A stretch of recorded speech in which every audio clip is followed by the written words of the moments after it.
রঘুনাথ পাদপদ্ম করিয়া বন্দন, ভাষায় রচায় সে ভূষণ্ডী রামায়ণ। লঙ্কেশ্বর রাবণ হইল মহারাজা, তপস্যা কঠোর করি হইল মহাতেজা। বাহুবলে ত্রিভুবন হইল বিজয়, দেবতা সকল দাঁড়ি আজ্ঞা বৃত্তরয়। পুত্র পৌত্র প্রপৌত্র হইল বহুগণ, মহাসুখ রাজ্য করে লঙ্কায় রাবণ। একদিন মনে হইল কারে করি ডর, মৃত্যু নাই হয় আমি হই যে অমর। বিধাতা কিরূপে মোর লিখেছে মরণ, তাহা নাই হয় যাহে করি আয়োজন। নমস্কার বন্ধুরা, দ্য জয়ফুল জার্নি বাই অর্চনার একটি বিশেষ পর্বে আপনাদের সকলকে সুস্বাগতম। আমরা অনেকেই বিভিন্ন কাহিনী ও গল্পেতে ভূষণ্ডী কাকের বিষয় পড়েছি।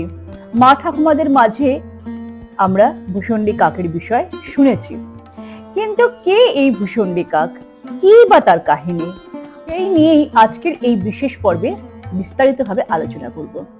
তাই ভিডিওটি ভালো লাগলে অবশ্যই একটি লাইক করবেন আর সকলের মাঝে শেয়ার করে জানাবার সুযোগ করে দেবেন। আর নতুন অতিথি হয়ে থাকলে অনুরোধ করব চ্যানেলটি সাবস্ক্রাইব করে নেওয়ার জন্য। তাহলে চলুন কাহিনীটি শুরু করি।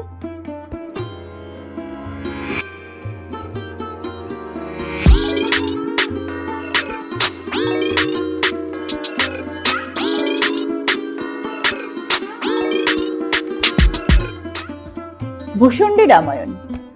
তুলসীদাসের রামায়ণে কাক ভূষণ্ডীর কথা উল্লেখ রয়েছে এবং এই ভূষণ্ডী কাক পূর্বজন্মে শিব ভক্ত ছিলেন এবং রাম কথা শুনলে অত্যন্ত ক্রুদ্ধ হয়ে পড়তেন।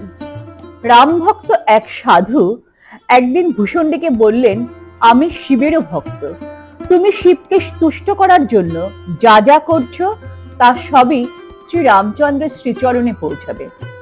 এই কথা শুনে ভূষণ্ডী অত্যন্ত ক্রুদ্ধ হয়ে পড়লেন এবং সাধুকে তিনি অসম্মান করলেন। একজন বৃদ্ধ সাধুর প্রতি এহেন ব্যবহার দেখে ভগবান শিব অত্যন্ত ক্রুদ্ধ হলেন এবং ভূষণ্ডীকে তিনি অভিশাপ দিলেন এবং ভূষণ্ডী ময়াল সাপে পরিণত হলো। এদিকে ভূষণ্ডীর এই অবস্থা দেখে সাধু ভগবান শিবের নিকট তপস্যা করতে লাগলেন যাতে ভূষণ্ডীর অভিশাপ কিছুটা লাঘব হয় এবং ভগবান শিব তার সাধুর তপস্যায় অত্যন্ত সন্তুষ্ট হলেন এবং সাধুকে বর দিলেন। কিন্তু ভূষণ্ডীর জন্য বললেন যে ভূষণ্ডীকে 1000 বার অর্ধ মানব রূপে জন্মগ্রহণ করতে হবে এবং বিভিন্ন আকারে, এবং প্রত্যেক জন্মে একটু একটু করে কষ্ট লাঘব হবে, কিন্তু সে পূর্ব জন্মের কথা ভুলবে না, ধীরে ধীরে রামের একনিষ্ঠতা অর্জন করবে। এইভাবে এক এক জন্মের পর তিনি রামচন্দ্রের আশীর্বাদে একবার ব্রাহ্মণ রূপে জন্মগ্রহণ করলেন এবং রামচন্দ্রের লীলা কীর্তন শুনে দিন অতিবাহিত করতে লাগলেন। সময় ভূষণ্ডী লোমশ মুনির কাছে নির্গুণ ব্রহ্ম সম্পর্কে জানতে চাইলেন এবং দুজনের মধ্যে তুমুল তর্ক বাঁধলে লোমশ মুনি ভূষণ্ডীকে অভিশাপ দিলেন যে এবার তুমি কাক রূপে জন্মগ্রহণ করবে। অভিশাপ গ্রহণ করে ভূষণ্ডী রাম নাম করতে করতে সেখান থেকে চলে গেলেন। লোমশ মুনি অত্যন্ত অনুতপ্ত হয়ে ভূষণ্ডীকে ডেকে পাঠালেন এবং জপ মন্ত্র দান করলেন ও সমগ্র রামায়ণ ভূষণ্ডীকে শোনালেন। পর পাখিদের রাজা গরুড় ভূষণ্ডীকে জিজ্ঞেস করলেন যে এরপর তিনি ভূষণ্ডীর কাক রূপ ধারণ করলেন। উত্তরে ভূষণ্ডী বললেন যে এই আকারে আমি রামচন্দ্রের আশীর্বাদ লাভ করেছি এবং রামচন্দ্রের প্রতি ভক্তিতে অবিচল থাকতে পেরেছি। রামপ্রসাদের জগৎগামী রামায়ণে ঠিক একই রকম কাহিনীর উল্লেখ পাওয়া যায়। ভূষণ্ডী সম্পর্কে হরিচরণ বন্দ্যোপাধ্যায় তার বঙ্গীয় শব্দকোষে জানাচ্ছেন যে পুরাণ প্রসিদ্ধ তথ্য জ্ঞানে অমর কাক, ইনি ব্রাহ্মণ, লোমশ মুনির অভিশাপের কাক হন, ইনি রাম ভক্ত ছিলেন। কথিত আছে এনার প্রণীত ভূষণ্ডীর রামায়ণ, তুলসীদাসকৃত রামচরিত মানস উত্তরকাণ্ড। স্বামী সত্যধর্ম সরস্বতী দ্য লাইফ অফ কাক ভূষণ্ডী প্রবন্ধে লিখছেন in Uttarakhand, the last chapter of Ramcharitmanas, we find the teaching on Bhakti Yoga delivered by Kaka Bhushandi, who was an enlightened sage in the body of a crow, to Garuda, the celestial eagle and the vehicle of Lord Vishnu. Kaka Bhushandi is a great Bhakta of Sri Rama. Kaka Bhushandi first relates the story of Sri Rama's life, but it is more than just a story.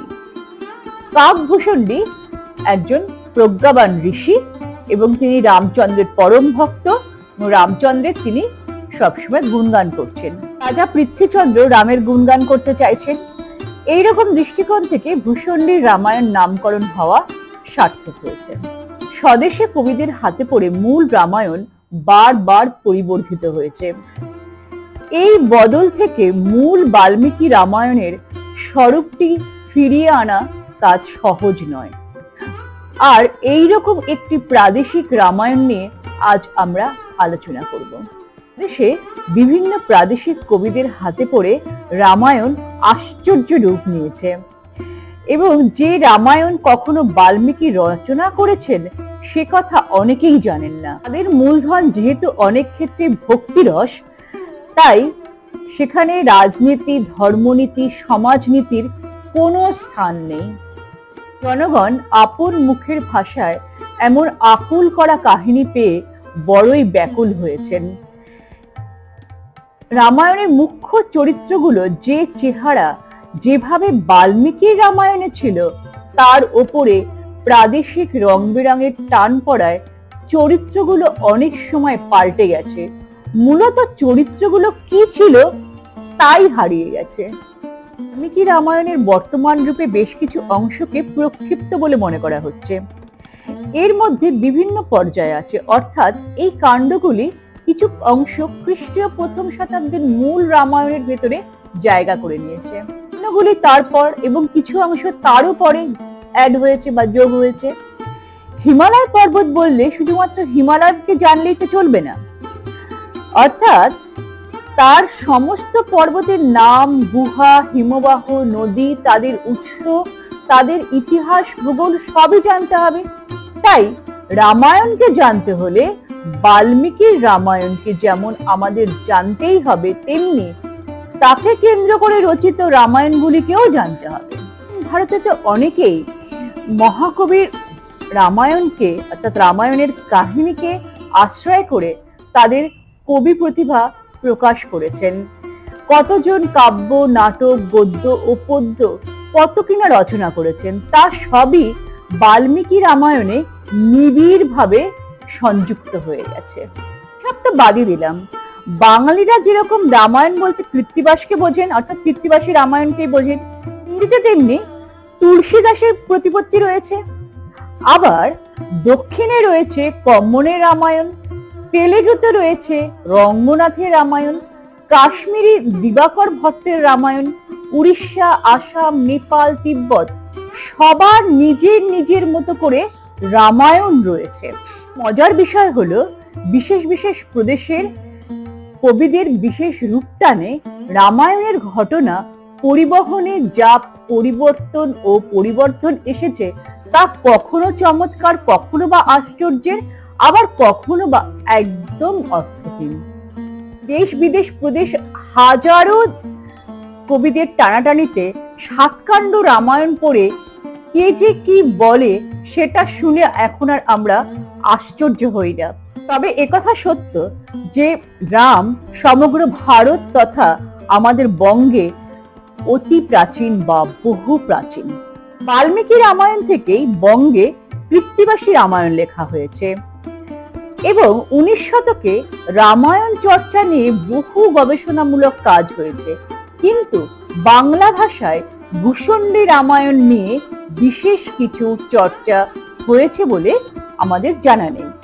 বাঁকুড় রাজ পৃথ্বীচন্দ্র ত্রিবেদী রচিত ভূষণ্ডী রামায়ণের আখ্যান প্রচলিত রামায়ণের কাহিনী থেকে সম্পূর্ণ পৃথক। তুলসীদাস রচিত রামচরিতমানসে এই ভূষণ্ডীর কথা এসেছে। উত্তরকাণ্ডের চতুর্থ বিশ্রাম থেকে নবম বিশ্রামে কাকভূষণ্ডির মোহ, কাকভূষণ্ডির জন্মকথা, কাকভূষণ্ডির প্রতি শঙ্কর ও লোমশের অভিশাপ, জ্ঞানদীপ ও গরুড়ের প্রশ্নের উত্তর এখানেই পাওয়া যায়। তুলসীদাস রচিত রামচরিত মানসে এই ভূষণ্ডির কথা পাওয়া যায়। তুলসীদাসী রামায়ণের অনুষঙ্গ ও পৃথ্বীচন্দ্র রামায়ণের অনুষঙ্গ কিন্তু সম্পূর্ণ আলাদা। রামায়ণের কথা কত ভাবে ছড়িয়ে রয়েছে আর কত ভাবে লেখা হয়েছে। পৃথ্বীচন্দ্রের ভূষণ্ডী রামায়ণ কোনো গবেষণামূলক গ্রন্থ নয়, লোককাব্যকে আশ্রয় করে এটি লেখা হয়েছিল। কবিদের অনেকেই রাজন্যবর্গের বা জমিদারদের পৃষ্ঠপোষকতায় রামায়ণ রচনা করেছিলেন, কিন্তু সেই দিক থেকে রাজা পৃথ্বীচন্দ্রকে আমরা পৃথক রূপে দেখতে পাই। রাজা স্বয়ং লোককাব্য রচনা করছেন এমন দৃষ্টান্ত কিন্তু খুবই কম, বা বলতে গেলে নেই। সেই ধারায় কিন্তু আমরা পাকুড় রাজ পৃথ্বীচন্দ্রকে দেখতে পাই। লোককাহিনীকে আশ্রয় করেই তিনি এই রামায়ণ লিখেছিলেন, কিন্তু এই রামায়ণ কিন্তু সেইভাবে জনপ্রিয়তা পায়নি। রামায়ণের কিন্তু জনপ্রিয়তা সেভাবে লাভ করেনি, কিন্তু পৃথ্বীচন্দ্রের রামায়ণ বঙ্গভাষা ও সংস্কৃতিতে অভিনব। পশ্চিম মেদিনীপুরের পটুয়া পাড়াতে গেলে ভূষণ্ডী রামায়ণের কাহিনী অনুযায়ী অঙ্কিত পদ আপনারা দেখতে পাবেন। সকল পটশিল্পীদের মধ্যে শ্যামসুন্দর চিত্রকর ও রানী চিত্রকরের নাম বিশেষভাবে উল্লেখযোগ্য। আজকের ভিডিওটি কেমন লাগলো জানাতে কিন্তু ভুলবেন না। তাহলে আজকের এই পর্যন্ত, দেখা হচ্ছে নতুন পর্বে। ততক্ষণ ভালো থাকুন, সুস্থ থাকুন ও আনন্দে থাকুন, এবং সর্বদা সতর্ক থাকুন ও সুরক্ষিত থাকুন।